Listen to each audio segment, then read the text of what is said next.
Les évangiles nous rapportent qu'à 3 reprises, la voix de Dieu s'est fait entendre sur la terre de manière audible.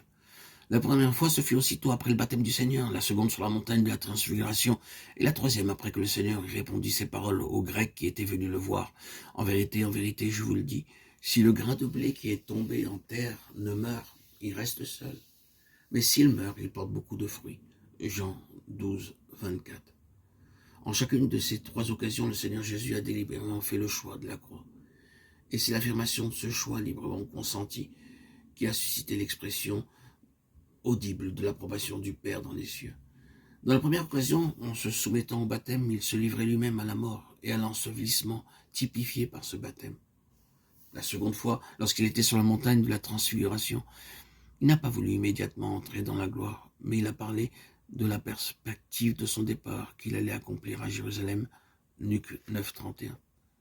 Dans la troisième occasion, sa réponse aux Grecs qui étaient venus le voir met en évidence sa détermination de n'accepter pour seule gloire que celle qui se manifeste en passant par la croix.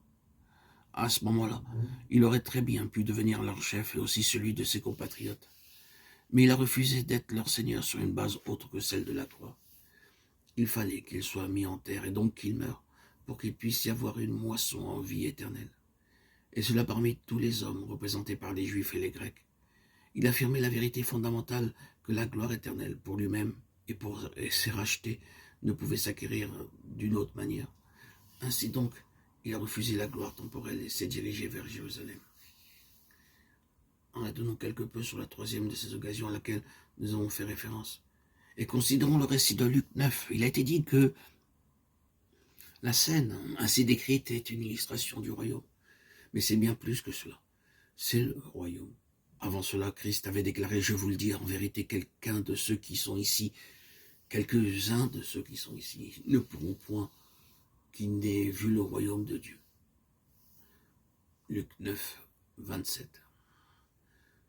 Peu de temps après, il prit Pierre, Jacques et Jean avec lui sur la montagne, et là, durant un court laps de temps, le royaume des cieux descendit sur terre et Christ parut dans la gloire du royaume. Christ avait d'abord fait définitivement le choix de la croix. Il était clair que son entrée dans la gloire n'aurait pas lieu sur le mont de la transfiguration. Ésaïe a prophétisé sur le Messie qui viendrait. J'ai rendu mon visage semblable à un roc. Ésaïe 57. Et Luc, écrivant longtemps après, alors que le Messie était réellement venu, le décrit descendant du mont de la transfiguration avec sa face dirigée résolument vers Jérusalem, sans dévier jusqu'au lieu où son départ devait s'accomplir. Luc 9, 31. Il aurait pu, à juste titre, partir dans la gloire depuis la montagne de la transfiguration, mais afin que nous puissions partager sa gloire, il refusa d'être enlevé dans le ciel avant de passer par la croix.